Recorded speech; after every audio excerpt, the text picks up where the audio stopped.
দেখুন, কাল যে তাদের সমন্বয় মিটিং বা বৈঠক ছিল, সেখানে হিন্দু ধর্মের প্রতিনিধিরা ছাড়া মোহাম্মদ ইউনূস তিনি বাকি অন্য ধর্মাবলম্বীদের ডেকেছিলেন। তারই নেতৃত্বে বাংলাদেশের এই মুহূর্তে যে অন্তর্বর্তীকালীন সরকার রয়েছে, অর্থাৎ যতক্ষণ না নির্বাচন হচ্ছে, যা সামনেই জানুয়ারিতে হওয়ার কথা নিয়ম মেনে, যদি আমি খুব ভুল না হই, মাত্র কয়েকটা মাসের জন্য ঠেকানা দেওয়া একটা সরকারি পদ্ধতি চালানো, যাতে জনগণের না অসুবিধা হয়, সেইরাম সরকারকে অন্তর্বর্তীকালীন সরকার বলে। এবং কি বিস্মিত সারা পৃথিবী যে যে ভিডিওগুলো দেখছে, ছবিগুলো দেখছে, কোটা আন্দোলনের নামে বাংলাদেশে মিছিলে স্লোগান উঠেছিল, ভারত যাদের মামার বাড়ি, বাংলা ছাড়ো তাড়াতাড়ি। কথা নিশ্চয়ই আমরা কেউ ভুলিনি শুনতে এবং দেখতে। আসলে সেই সময় থেকেই বাংলাদেশে হাসিনা সরকার, সে কতটা খারাপ, কতটা ভালো, কতটা পাপিষ্ট, কতটা দারুণ, সেই আলোচনা করবার আমরা কেউ নেই।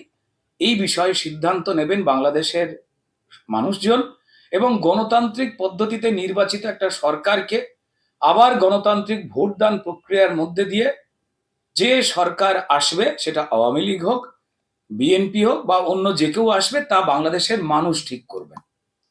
যতক্ষণ এই প্রক্রিয়াটা হচ্ছে না, ততক্ষণ একটা অন্তর্বর্তীকালীন সরকার এই পদ্ধতিগুলোকে চালাবে, এই ঠেকনা মেরে ইলেকশন হওয়ার আগে অবধি যে অবস্থাগুলো।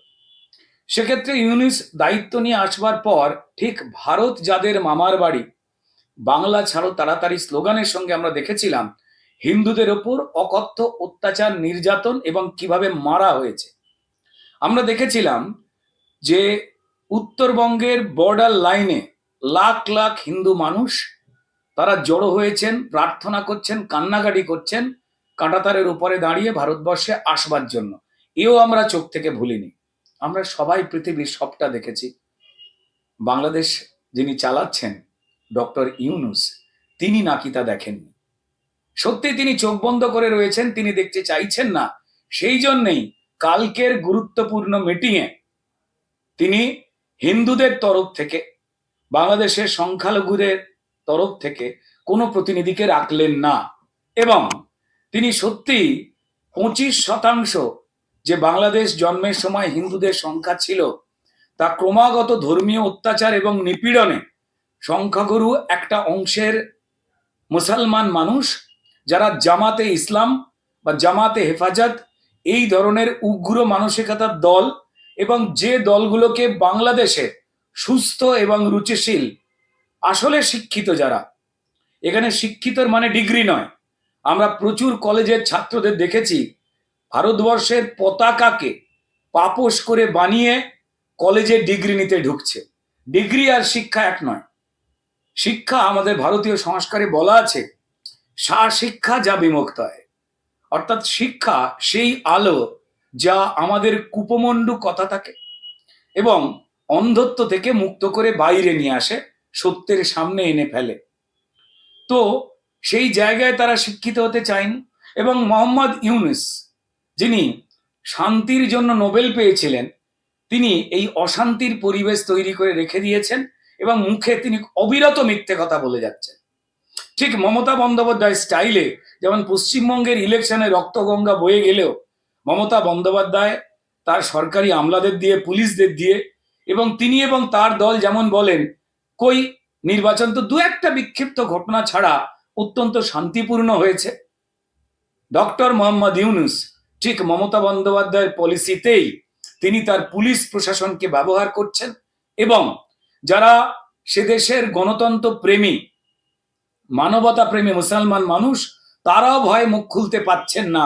ঠিক যেভাবে মমতা বন্দ্যোপাধ্যায়ের চাপে এখানে সংবাদ মাধ্যমও সঠিক সংবাদ পরিবর্তন করতে গেলে তাদের স্থান হয় জেলে। এই মোহাম্মদ ইউনূস এবং তার অন্ধ চেলাচামন্ডারা, তারা বলছেন আমরা রিসেট বাটন চাপলাম। মোহাম্মদ ইউনূস, আপনি শান্তির জন্য নোবেল পেয়ে যে অশান্তির বার্তা ছড়াচ্ছেন, একটা কথা শুনে রেখে দিলে ভালো হয়। আপনি পণ্ডিত মানুষ, কিন্তু গান করতে পারলেই যে একজন নাচ করতে পারবেন ঠিক তেমন নয়। আপনি নোবেল পেতে পারেন, কিন্তু আপনি দেশ চালাতে ব্যর্থ। যে মানুষ নিজে ক্ষমতায় বসেই আর্থিক দুর্নীতিতে নিজের নামে থাকা 300টা কেস সবার আগে ডিলিট করে দিলেন, সেই মোহাম্মদ ইউনূসকে বলছি, আপনার সরকার এসেই যে জঙ্গিরা ভারতবর্ষ এবং বাংলাদেশের মানুষকে সর্বনাশ করতেন, আপনি বহু অংশের এই জঙ্গিদের ছেড়ে দিয়েছেন। কিসের জন্য? আপনি হিন্দু নিধন দেখতে পাচ্ছেন না, তাহলে কি সারা পৃথিবী মিথ্যে কথা বলছে? ব্রিটেন থেকে ফ্রান্স থেকে শুরু করে পৃথিবীর প্রচুর দেশ, ভারতবর্ষের কথা বাদ দিন, ভারতবর্ষে আমরা যখন কোনো ফেসবুকে স্ট্যাটাস দিই, আমাদের কাছে আপনি মিডিয়াকে মমতা বন্দ্যোপাধ্যায় স্টাইলে জব্দ করে দিয়েছেন, তাই তারা বাংলাদেশ ভালো আছে, বাংলাদেশের হিন্দু নিধন হচ্ছে না নিজেদের প্রাণ ভয় বললেও বেশ কিছু ভিডিও সোশ্যাল মিডিয়া মারফত, হোয়াটসঅ্যাপ মারফত, ফেসবুক মারফত তলে তলে আমাদের কাছে চলে আসছে এবং আমরা দেখতে পাচ্ছি কি বিভৎসতা চলছে। সত্যজিৎ রায়ের মতোই আর এক গুণী বাঙালি চলচ্চিত্রকার ঋত্বিক ঘটকের পৈতৃক ভিটে ভেঙে দেওয়া হয়েছে। সুনীল গঙ্গোপাধ্যায়, যিনি আমাদের গর্ব, তাদের ভিটেও নিশ্চিহ্নের পথে, যেখানে বাংলার গর্বের বহু ইতিহাস লুকিয়ে রয়েছে। প্রাণ ত্যাগ, প্রাণ কেড়ে নেওয়া, হত্যালীলা ক্রমাগত চলছে। এখন পৃথিবী নড়ে চড়ে বসাতে একটু ওপরে লুকিয়ে ফেলবার চেষ্টা করছেন, কেউ নির্বোধ নন।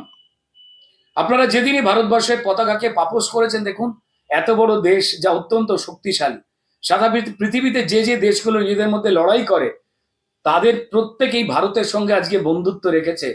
Doctor Mohammad Yunus Nobel laureate, আপনাকে বলবো একটুখানি চোখটা খুলুন। হাত দিয়ে নিজের চোখ ঢেকে অন্ধকার হয়ে গেছে জামাতের শিখিয়ে দেওয়া সিলেবাসে, যারা আসলে পাকিস্তানেই বাংলাদেশ ফিরে যাক, তাহলে এই রক্তক্ষয়ী মুক্তিযুদ্ধ 71-এ কাদের জন্য হয়েছিল? কারা প্রাণ দিয়েছিলেন? বাংলাদেশের মুসলমানরা এবং হিন্দুরা প্রাণ দিয়েছিল। আপনি সেই রক্তক্ষয়ী যুদ্ধে যারা প্রাণ দিয়েছিল তাদের প্রত্যেকটা মৃত্যুকে অস্বীকার করতে চাইছেন। পাকিস্তানের সঙ্গে ভিসা থেকে শুরু করে ব্যবসাপাতির পথ খুলে আবার তাকে ডাকছেন। পাকিস্তান আপনাদের গার্জেন হতে পারবে না স্যার। ডক্টর মোহাম্মদ ইউনূস, আপনি অনেক পণ্ডিত, কিন্তু অনেক বেশি পড়াশোনা করতে গিয়ে কিছু পড়াশোনা করতে ভুলে গেছেন। পাকিস্তানের সাধারণ মানুষ তারা খেতে পাচ্ছে না। ডক্টর মোহাম্মদ ইউনূস, আপনি কি জানেন যে সে দেশের মানুষ আটা অব্দি কিনতে পারে না? ভারত যখন চন্দ্রযান পাঠাচ্ছেন তখন পাকিস্তানের নাগরিকরা হেসে বলেছিল যে ভারত তারাক্কি করছে, কিন্তু পাকিস্তান তারাক্কিতে অলরেডি পৌঁছে গেছে চাঁদে। কারণ চাঁদে ইলেকট্রিক নেই, এডুকেশন নেই, জল নেই, কিছু নেই। আমাদের পাকিস্তানেও পানি নেই, এডুকেশন নেই, বিদ্যুৎ নেই, কিছু নেই। তা সেই চরম দুরবস্থার যে পাকিস্তান, যে নিজে বাঁচতে পারলে মানে ভালো হয়। আপনারা জামাতে ইসলাম যারা চেয়েছিল বাংলাদেশ পাকিস্তান থেকে জন্ম না নিক, পাকিস্তানের থেকে স্বাধীনতা না নিক, যে কারণে এত বাংলাদেশের মুসলমান মানুষ মারা গেলেন, যারা শহীদ হলেন, আপনি সেই শহীদের ইতিহাস মুছে দিচ্ছেন। আপনি এবং আপনার দালালরা বলছে যে জোরে রিসেট বাটন চাপ করে সব ইতিহাস মুছে দিতে। শেখ হাসিনা রাজনৈতিক দলের মানুষ হতে পারে, শেখ মুজিব একটা ধারণা, একটা সংগ্রাম। আপনি সবকিছু চাইলেও ইতিহাস পাল্টে দিতে পারবেন না। ঠিক যেমন বাংলাদেশের অধিকাংশ যারা মুসলমান রয়েছেন বা আমাদের এবার বাংলাতেও যারা রয়েছেন, তাদের অধিকাংশের টাইটেল মল্লিক, হালদার, মন্ডল, বিশ্বাস ইত্যাদি। দাদুর ওপরে বাবার নাম জিজ্ঞেস করতে বেরোলেই 80% নাম বেরোবে দাস, পাল, চৌধুরী, চ্যাটার্জি, মুখার্জি। কেউ ভয়তে ধর্মান্তরিত হয়েছেন, কেউ ভক্তিতে। আমি সেই বিতর্কে যাচ্ছি না। তাই বেশি জোর রিসেট বাটন চাপবেন না মোহাম্মদ ইউনূস, আপনি ফেলিয়ার। আপনি ডিমের দাম 120 টাকা জোড়া কমাতে পারেননি, আপনি ঘোড়ার ডিম কি করবেন? একটুখানি ভাবুন। বাংলাদেশটাকেই মনে করছেন পৃথিবী, কুয়োর ব্যাঙের মতো অবস্থা। সারা পৃথিবীতে যে আইন রয়েছে, কানুন রয়েছে, আপনারা সেটাকে তোয়াক্কা করছেন না। আপনাদের যারা যারা এই ফলোয়ার রয়েছে, যারা জামাতের পক্ষে, যে এটা বাংলাদেশের চরিত্র নয়, আওয়ামী লীগ অব্দি আপনাদের থেকে সরে গেছে, সবাই খারাপ। আপনারা কিছু দেখতে পাচ্ছেন না, সবাই ভালো। পুলিশ আর মিলিটারি দিয়ে এটা বেশি দিন চালাতে পারবেন না, আপনাকে বিদায় নিতেই হবে। আপনার বিদায় করুন না হোক, আপনার আল্লাহর কাছে, আমাদের ভগবান শ্রী রামচন্দ্রের কাছে, শ্রীকৃষ্ণের কাছে সেই কামনা করি। বিদায় নিলে সম্মানের সঙ্গে বিদায় নিন। বাংলাদেশে যত গরিব মুসলমান মানুষ রয়েছে, যারা যারা সংখ্যাগুরু, তারা বলছেন আপনি ফেলিয়ার। ডিম, চাল, ডাল, লঙ্কা তা আপনারা কিনতে পাচ্ছেন না। ছেড়ে দিন, ভারত পাঠাচ্ছে, আপনারা খেয়ে দিয়ে ঢেকুর তুলে বেইমানি সুরে বলছেন ভারত খতম হয়ে যাক। ভারতের মঙ্গল কামনা কিছু করতে হবে না, আপনারা আবার বলছেন যে আমরা পেশেন্ট পাঠাবো না, ভারতের ডাক্তাররা গরিব হয়ে যাবে। স্যার, সমুদ্র থেকে এক মগ জল তুলে আপনারা গোসল করতে পারেন, সমুদ্রের কিছু যায় আসে না। বলবো যে বাংলাদেশকে সুস্থ জায়গায় নিয়ে আসবার চেষ্টা করুন।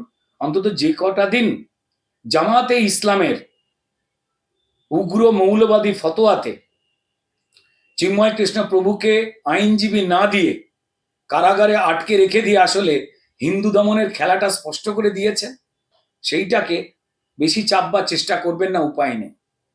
রাষ্ট্রবাদী যে কোনো রাষ্ট্রদ্রোহিতার মামলা করে রাষ্ট্র নিজে, কোনো ব্যক্তি নয়। চিন্ময় কৃষ্ণ প্রভুর বিরুদ্ধে মিথ্যে মামলা একজন ব্যক্তিকে দিয়ে করিয়েছেন, সেটাও নাকি আবার রাষ্ট্রদ্রোহ, অথচ রাষ্ট্র মামলা করেনি। তার পক্ষে, চিন্ময় কৃষ্ণ প্রভুর পক্ষে যে লয়াররা দাঁড়াবার চেষ্টা করছেন, আপনারা তাদের মারচোট মারধর করছেন, প্রকাশ্যে হুমকি দিচ্ছেন। আপনাদের ওখানে একজন লয়ারকে পিটিয়ে মেরে দেওয়া হলো, সিসিটিভি ক্যামেরা অনুযায়ী ধরা পড়লো অন্য লোকেরা, আর আপনারা দোষ চাপাচ্ছেন হিন্দুদের উপরে। এই খেলা বেশি দিন চলতে পারে না। আপনাদের দেশের শুভবুদ্ধি সম্পন্ন যারা মুসলমান রয়েছে তারাও ঘোরভাবে আপনার বিরুদ্ধে। গরিব মুসলমান, সংখ্যালঘু মুসলমান যারা রয়েছে, সংখ্যাগুরু যারা মুসলমান রয়েছে আপনাদের দেশে, তারা প্রত্যেকেই বলছেন আপনি ফেলিয়ার।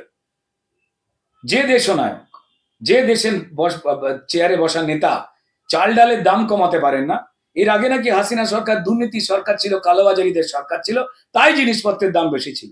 সেই সময় যে জিনিসপত্রের দাম বেশি ছিল তার থেকে 4 গুণ করে দিয়েছেন আপনি এবং আপনার অযোগ্য উপদেষ্টারা। ভারতকে হুমকি দেবেন না, একটু সাইজে মাপুন।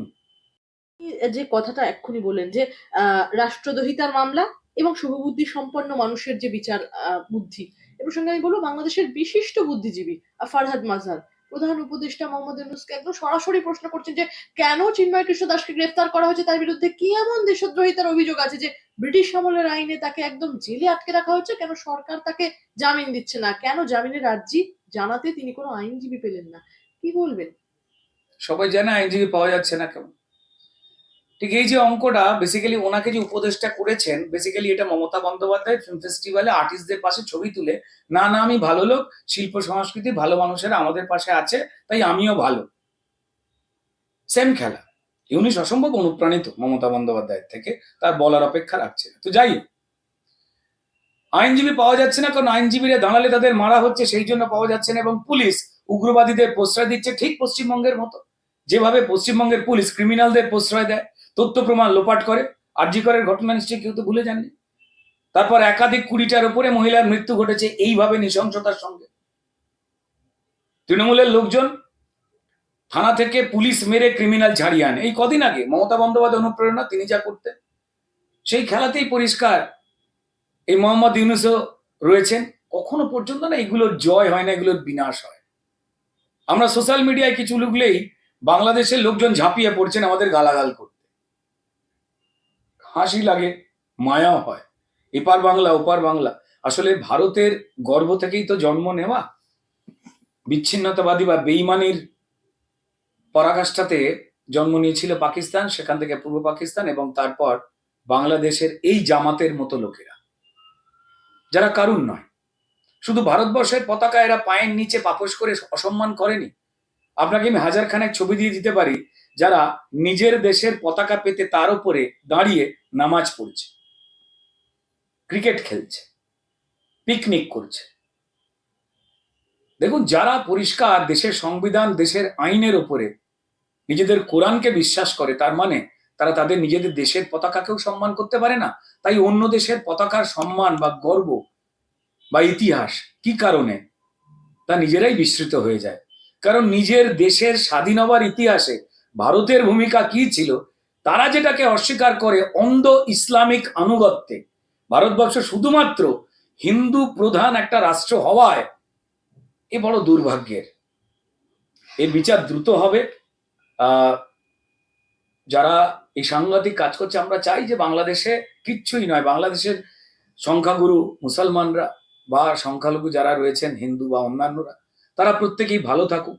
আমরা চাই বাংলাদেশের জিনিসপত্রের দাম কমে গিয়ে বাংলাদেশের মুসলমান হিন্দু সবাই মিলে একটুখানি খেয়ে পরে বেঁচে থাকতে যত পারে, যেন সেই ব্যবস্থা হয়। আর এই ব্যবস্থা একমাত্র সম্ভব গণতান্ত্রিক নির্বাচনের মাধ্যমে, যখন একটা সঠিক সরকার আসবে, মানুষের দ্বারা নির্বাচিত সরকার হবে, সে যেই আসুক, সে আওয়ামী লীগ আসুক না আসুক, বিএনপি আসুক, অন্য দল আসুক, এটা তাদের ব্যাপার।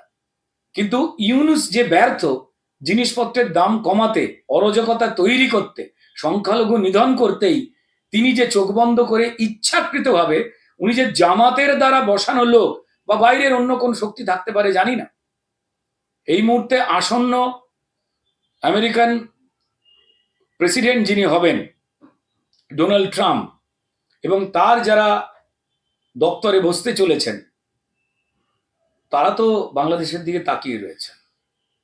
বাকি পৃথিবীর অন্যান্য দেশ, ব্রিটেনে তাদের সংসদে বাংলাদেশের এই অত্যাচারের কথা উঠে এসেছেন, আর এরা বলছে যে ভারতবর্ষের মিডিয়াগুলো নাকি মিথ্যা কথা বলছে। আমি আবার বলবো যে কুয়োর ব্যাঙের চরিত্র থেকে বেরিয়ে আসুন, বাংলাদেশকে পৃথিবী এবং ইউনূস এবং তার মানে অনভিজ্ঞ উপদেষ্টাদের দেশনায়ক বানাবার চেষ্টা করবেন না। আর এই দেশের প্রচুর মানুষের কথা চেপে দেওয়া হচ্ছে, তাদের ভয় পাওয়ানো হচ্ছে, মুখ খুলে মেরে দেওয়া হবে। তারা কিন্তু মুসলমান, যাদের মেরে দেওয়ার কথা বলা হচ্ছে। রুদ্রদা, বাংলা থেকে একদম মানে আমরা দেখেছিলাম যে বাংলাদেশের সরকার পরিবর্তনের পর ওপার বাংলা থেকে বিভিন্ন নিষিদ্ধ ইসলামিক জঙ্গি গোষ্ঠী একদম কতটা সক্রিয় হয়েছে বলে আপনার মনে হয়? কারণ জামাতুল মুজাহিদিন বাংলাদেশ, আনসারুল্লাহ বাংলা টিম এবং হিজবুত তাহরিরের মতো বাংলাদেশের বিভিন্ন নিষিদ্ধ ইসলামিক জঙ্গি সংগঠনের একাধিক শীর্ষ নেতা সাম্প্রতিককালে মুক্তি পেয়েছেন জেল থেকে। কতটা বিপদ আমাদের সামনে? অবশ্যই বিপদ, এবং এই বিপদে সব থেকে বেশি হাওয়া দিয়ে আগুনটাকে বাড়াবার চেষ্টা করছে মমতা বন্দ্যোপাধ্যায়।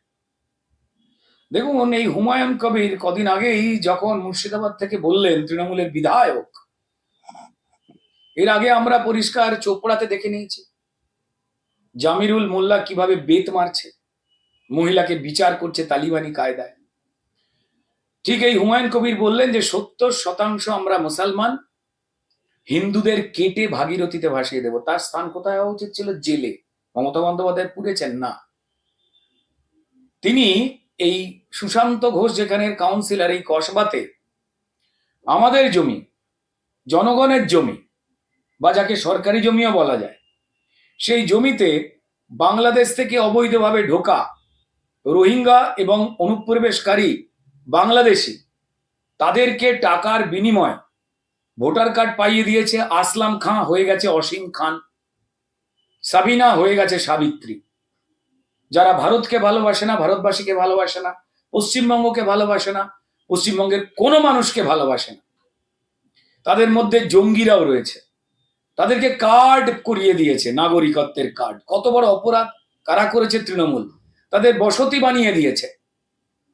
শুধু গুলশান কলোনি রোহিঙ্গাদের এবং বাংলাদেশিদের, কসবায় নেই, রাজারহাট, সল্টলেক, মধ্যমগ্রাম, বারাসাত, এই বিভিন্ন জায়গায় রাস্তার উপরে হঠাৎ করে ত্রিপল দিয়ে যে বস্তিগুলো হয়েছে, সেগুলো তৃণমূলের ভোটার তৈরি করা হয়েছে। কারণ তারা জানে 26-এ তাদের বিদায় আসন্ন। তারা শুধুমাত্র নিজেদের ক্ষতি করেনি, সারা দেশের ক্ষতি করেছে, পশ্চিমবঙ্গের প্রত্যেকটা মানুষের ক্ষতি করেছে। এমনকি তাদের যে হাতে গোনা কয়েকটা ভোটার রয়েছে, তাদেরও ক্ষতি করেছে, তাদের ভবিষ্যতের ক্ষতি করেছে। এখন তারা চুপ করে বসে রয়েছে, বেশি মুখ খুলছে না, কিছু বললেই বলছে এগুলো তো ভারতবর্ষের ব্যাপার, ভারত যা সিদ্ধান্ত নেয় আমরা তাতে আছি। মমতা বন্দ্যোপাধ্যায়, আপনি কি সর্বনাশ করে গেছেন কয়েকটা ভোটের জন্য, তা সবাই জানে। ঠিক যে খেলাটা সিপিএম খেলতো বলে হাতে লেখা রেশন কার্ড ছিল, তখন আপনি তখন প্রতিবাদ করে উঠেছিলেন। স্পিকারকে আপনি কাগজ ছুঁড়ে মেরেছিলেন লোকসভায়, সেই ভিডিও ইউটিউবে এখনো ঘুরে বেড়ায় যে কেন আপনি এটা করেছিলেন। আপনার বহু ইন্টারভিউতে আপনি বলেছিলেন এইভাবে জঙ্গি এবং বাংলাদেশিদের অবৈধভাবে ঢোকাচ্ছে সিপিআইএম, ভোটার বানিয়ে দিচ্ছে এই 8 থেকে 11-র সময় বাঁচবার জন্য। ঠিক সেম খেলা আপনি ক্ষমতায় আসবার পর শিল্পে রূপান্তরিত করেছেন। তাই আপনাকে কেউ বিশ্বাস করেন। এবং দুর্ভাগ্যজনকভাবে সিপিএম এবং মমতা বন্দ্যোপাধ্যায়, ওখানে তো কমিউনিস্ট পার্টি প্রায় নিষিদ্ধ বাংলাদেশ, যারা ওখানের বামপন্থী রয়েছে তাদের জেলে পোড়া হচ্ছে। পশ্চিমবঙ্গে ইউনূসের বিরুদ্ধে মিছিল করেছে সিপিআইএম? না। এই তৃণমূল এবং সিপিএম এর হচ্ছে কাক, যারা কাকের মাংস খায়। এই বামপন্থী নেতাদের, জ্যোতিবাবু থেকে বুদ্ধবাবু থেকে শুরু করে বাকি প্রচুর বামপন্থী যারা নেতা রয়েছেন, তাদের প্রত্যেকেরই আদি বাড়ি বাংলাদেশে। মমতা বন্দ্যোপাধ্যায় সমেত বহু নেতারা রয়েছেন তৃণমূলে, যাদের আদি বাড়ি, যাদের আত্মীয় স্বজন, মাটি টান বাংলাদেশে। কেন চলে আসতে হয়েছিল ভিটে মাটি ছেড়ে, বাক্স, তেরেঙ্গা, সুটকেস সব নিয়ে? কেন মা বোনেরা মানিজ্যতের ভয়ে এখানে চলে এসেছিলেন? গুলি করে মারা হচ্ছিল বলে কেউ বলেনি? মুসলিম মৌলবাদের জন্য, এবং তারা হিন্দু শূন্য করতে চেয়েছিল। তাই জন্ম নেওয়া বাংলাদেশ, যে সময় সংখ্যালঘু হিন্দুদের সংখ্যা ছিল 25%, এই তাড়া খেতে খেতে, মার খেতে খেতে আজকে 6%, এবং তারপর ইউনিট সরকারের হাত ধরে যেখানে শূন্য হতে চলেছে, সেখানে সিপিএম এবং তৃণমূল উভয় পক্ষ এই হিন্দুদের উপরে অত্যাচার, এতপর তারা চুপ। অথচ যখন প্যালেস্তাইনে, গাজায় যখন মুসলমানদের উপরে কিছু আক্রমণ হয়, তখন পশ্চিমবঙ্গে তৃণমূল বড় বড় কথা বলে, এবং সিপিএম তো গাজার জন্য মিছিল করে। ভাই, মুসলমানদের জন্য তোমরা সেকুলার, আর নিজেরা হিন্দু হয়ে নির্লজ্জের মতো যখন হিন্দুদের উপরে এই অত্যাচার চলছে, যে কমরেডদেরও জেলে পোড়া হচ্ছে বাংলাদেশে, সেই ইউনিসের বিরুদ্ধে না তোমাদের কোনো প্রতিবাদ আছে, না তোমাদের কোনো মিছিল আছে, না কোনো সমাবেশ আছে। কারণ তোমরা জানো এটা করলে হিন্দুত্বের পক্ষে কথা বলতেই হবে হিন্দুদের। আরে ভাই, হিন্দু শুধুমাত্র বিজেপির সম্পত্তি নয়, এটা তোমরা বানাচ্ছ, এবং হিন্দুরা দেখে নিচ্ছে যে তাদের হয়ে আসলে একমাত্র কথা কারা বলে।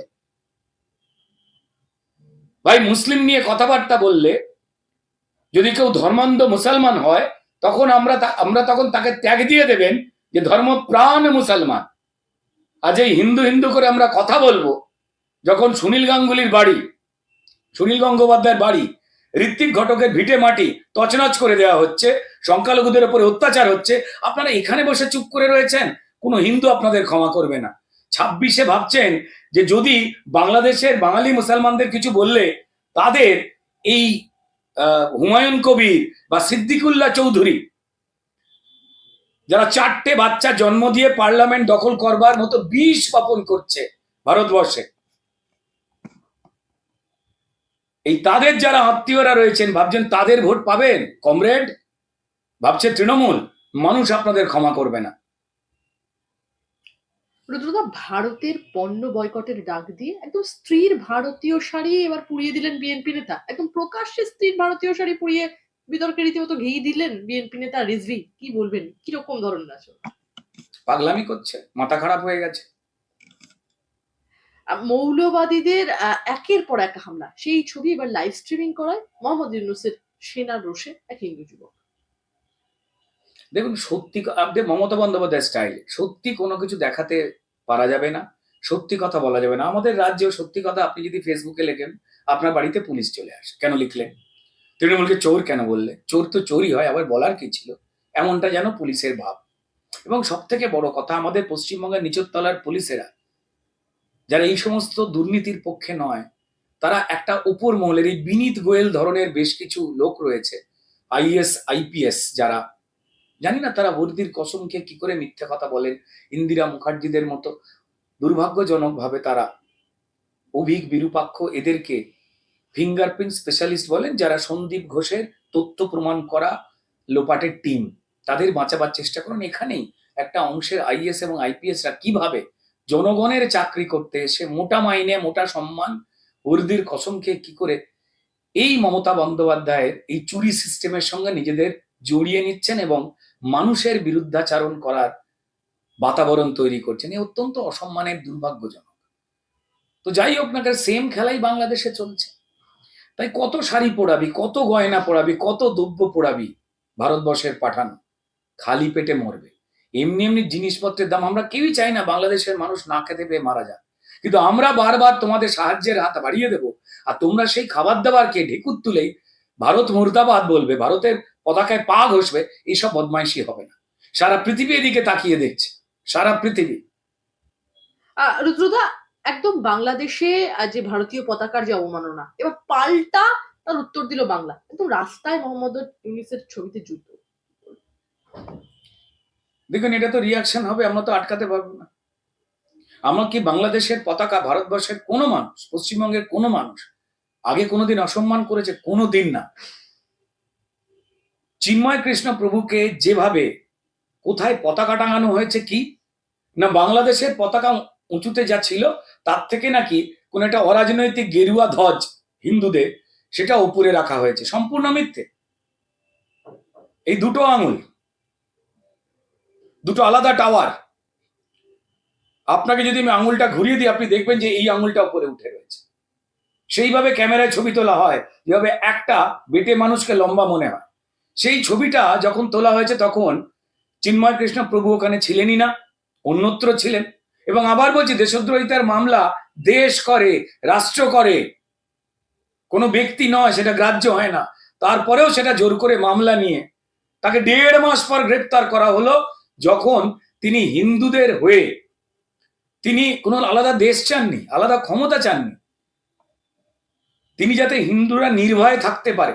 ওখানে কিছু মুসলমান ভাই, আমরা মন্দির পাহারা দিচ্ছি। আরে মন্দির পাহারা দিতে হবে কেন?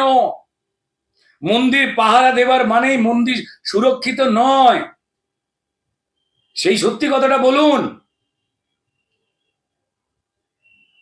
আমাদের এখানে মসজিদ পাহারা দিতে হয় না। আপনাদের দেশে সংখ্যালঘু হিন্দুদের সংখ্যা স্বাধীনতা পাওয়ার 71 সালের পর থেকে 25% থেকে কমতে কমতে 6%। কখন কমে? যখন সংখ্যালঘুরা বিপন্ন হন, তাদের জমি জায়গা দখল হয় বা ধর্মান্তরিত হয়। আর কখন সংখ্যালঘুদের সংখ্যা বাড়ে?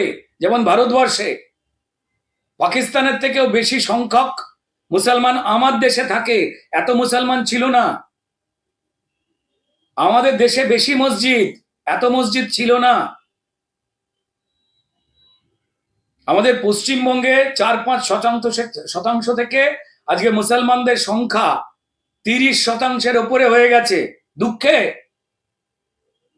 কারণ আমাদের ভারত সরকার তার এমন কোনো প্রকল্প করেননি যে প্রকল্প হিন্দুকে সুবিধা দেবে বা অন্য কোনো ধর্মকে সুবিধা দেবে, মুসলমানরা পাবেন না। আর ভারতবর্ষে মুসলমানরা দ্বিতীয় সংখ্যাগুরু, সংখ্যালঘু নন। তাই নাকে কান্না যারা কাঁদছেন বন্ধ করুন, মিথ্যে ছড়ানো বন্ধ করুন। সবাই সবটা জানে। 26-এ সামনে ইলেকশন। তারা দেখেছে যে আমরা যতই হিন্দুদের পক্ষে মানবিকতার কথা বলি, যা আমার করা উচিত, সেটা যদি আমি না করি বা করি, তাহলে পশ্চিমবঙ্গে যেমন এই 2024-এ জুলাই মাসে গেল ভোটে বিজেপিকে প্রায় 40% ভোট দিয়েছে পশ্চিমবঙ্গের সাধারণ মানুষ বা হিন্দুরা। আমরা বাংলাদেশে হিন্দুদের পক্ষে কথা বললে সেই ভোট বিজেপিই পাবে। তাই এই ঘৃণ্য রাজনৈতিক ভোটের অঙ্কে 30% মুসলমান ভোটটাকে কি করে তুষ্টিকরণ করা যায়, চাই চালাকি করে যারা গাজার জন্য, প্যালেস্তাইনের জন্য, মুসলমানদের জন্য মিছিল করে, সেই তৃণমূল এবং সিপিএম চুপ, এবং এরা হিন্দু বিরোধিতায় যারা মগ্ন তাদেরকে নীরব প্রশ্রয় দিচ্ছে। মনে রেখে দেবেন সব মানুষ, তারা জানেন। রুদ্রদা, একদম অনুষ্ঠানের শেষের দিকে চলে এসেছে। আমার শেষ 3-4টি প্রশ্ন আপনার কাছে। সংঘাত আবহ একদম ভারতের সঙ্গে বাণিজ্যে আগ্রহী বাংলাদেশের অর্থ উপদেষ্টা সালেউদ্দিন আহমেদ হিন্দু নির্যাতনে উত্তাল একদিকে বাংলাদেশ, সংখ্যালঘুদের সুরক্ষা সুনিশ্চিত করতে একদম ঢাকাকে কড়া বার্তা দিয়েছে দিল্লি। সেখানে এই পরিস্থিতিতে সালেউদ্দিন জানাচ্ছেন যে রাজনৈতিকভাবে যা কিছু ঘটছে ঘটুক, ভারতের সঙ্গে অর্থনৈতিক বা বাণিজ্যিক সম্পর্কে এর কোনো প্রভাব পড়বে না। চাপে পড়েই কি এমন কথা বলছেন ইউনিস সরকার? কি বলবে? দেখুন, ভারতবর্ষের সঙ্গে বাংলাদেশের সম্পর্ক রাজনৈতিক, ঝান্ডা রাজনীতির কথা বলছি না, প্রশাসনিক রাজনীতি, সেই কথা হচ্ছে। এবং সেখানে এটা স্পষ্ট যে বাংলাদেশের অবস্থাটা যে খারাপ হয়ে যাবে ইউনিসের পাল্লায় পড়ে, তা সে দেশের যারা ব্যুরোক্র্যাট তারা বুঝতে পারছে। বাংলাদেশের রাষ্ট্রপতি কদিন আগেই চিৎকার করে বলেছেন যে ইউনিস সরকার বেশি বাড়াবাড়ি করবেন না। এখনো পর্যন্ত শেখ হাসিনার পদত্যাগ পত্র কেউ দেখাতে পারছেন না। আইন মোতাবেক তিনি এখন বাংলাদেশের প্রধানমন্ত্রী। তেমন হলে হাসিনাকে আমি ফিরিয়ে আনবো। আমি বলছি না, বাংলাদেশের রাষ্ট্রপতি বলছেন। অর্থাৎ তার কথা সঠিক, এটা ধরে নিলে বাংলাদেশে যে অন্তর্বর্তীকালীন দখলদারির যে সরকারটা চলছে সেটা অবৈধ। তো যাই হোক না কেন, বাংলাদেশকে বেঁচে থাকতে গেলে যে ভারতবর্ষের সাহায্যের দরকার, এখানে ভারতের কলার তোলার কিচ্ছু নেই। এটা আমাদের দায়িত্ব, যা আমরা হিউম্যানিটারি গ্রাউন্ড থেকে, মানবিকতার জায়গা থেকে 71-এও ইন্দিরা গান্ধী সরকার, ভারত সরকার সেটাই করে এসেছে, এবং নরেন্দ্র মোদী সরকার অনেক অনুকম্পা দেখিয়েছে। এবার ওদের রাগ কেন? এই জামাতের পরামর্শে, জামাতের ইন্ধনে চলা মোহাম্মদ ইউনিস সরকারের বিরুদ্ধে হচ্ছে শেখ হাসিনা। এবার শেখ হাসিনাকে ভারত কেন আশ্রয় দেবে, এটা হচ্ছে রাগ। তারা হিন্দু দেশ, এরা ধরে নিয়েছে যাহাই আওয়ামী লীগ তাহাই ভারতবর্ষ, যাহাই শেখ হাসিনা তাহাই নাকি নরেন্দ্র মোদী। মানে আমি এর থেকে বড় নির্বোধ আর কাউকে বলতে পারছি না। দুর্ভাগ্যজনক, আমি কেন, কেউই বলতে পারবেন না। আমি তাদের বলবো একটুখানি চোখটা খুলতে। পৃথিবীটা গোল। যতই আপনারা যারা চ্যাপ্টা বলে দাবি করার লোকেরা জড়ো হয়ে হিন্দু নিধন করবার দিকে এগিয়ে যান, পৃথিবীটা গোলই। মহিলাদের যেন কোনো জিনিস বিক্রি না করা হয় সেই হুঁশিয়ারিও দেওয়া হয়েছে দোকানিদের। এই ফতোয়া গহরডাঙ্গা দিয়ে শুরু, বাংলাদেশে পর্যায়ক্রমে পুরো বাংলাদেশে জারি হবে বলে হুঁশিয়ারি দিয়েছেন কট্টরপন্থীরা। কি বলবেন? দেখুন, গহরডাঙ্গা বেসিক্যালি শেখ মুজিবের জন্মস্থান। অত্যন্ত বনেদি এবং ইতিহাস সম্বলিত একটি এলাকা। সেখানে এই জামাতের প্রশ্রয়ে বেড়ে ওঠা যে উগ্র মুসলিম মৌলবাদী, যারা চায় যে মুসলমান মহিলারা ঘরে ঢুকে যাক, মধ্যযুগের অন্ধকার ফিরে আসুক, তারাই ঢেঁড়া পিটিয়ে মাইক হাতে ঘুরে বেড়াচ্ছে। সেই ভিডিও আমরা সবাই দেখেছি। ইউনিস সরকার এটাকেও অস্বীকার করছে। তারা বলছেন যে দোকানপাটে মহিলারা আসবে না, মহিলারা যদি আসে দোকানপাট বন্ধ করে দেওয়া হবে। আমার মনে হয় যে বাংলাদেশের যারা সুবুদ্ধি সম্পন্ন মানুষ, যারা ভয়তে বা বিরক্তিতে চুপ হয়ে আছেন, যারা হয়তো আর্থিক দিক থেকে একটুখানি শক্তিশালী বলে কোনো রকমে পেট চালিয়ে নিচ্ছেন, তারা যদি রাস্তায় না বেরোন, আপনারা তো নাকি বিরাট প্রতিবাদী, বিরাট প্রতিবাদ করতে পারেন, তো তারা দয়া করে আপনারা রাস্তায় নামুন। বাংলাদেশের মায়েরা বোনেরা যারা রয়েছেন, যারা শুভবুদ্ধি সম্পন্ন মুসলমান মানুষ রয়েছেন, তারা নামুন। যদি না নামেন তাহলে এই অন্ধকারে আপনারা চলে যাবেন, বাংলাদেশকে আর কখনো আলোর মুখ দেখাতে পারবেন না। এমনিতেই সারা বিশ্বের কাছে জামাতের নির্দেশে আপনার দেশের অন্তর্বর্তীকালীন এই ডক্টর ইউনূসের নেতৃত্বে চলা সরকার যেভাবে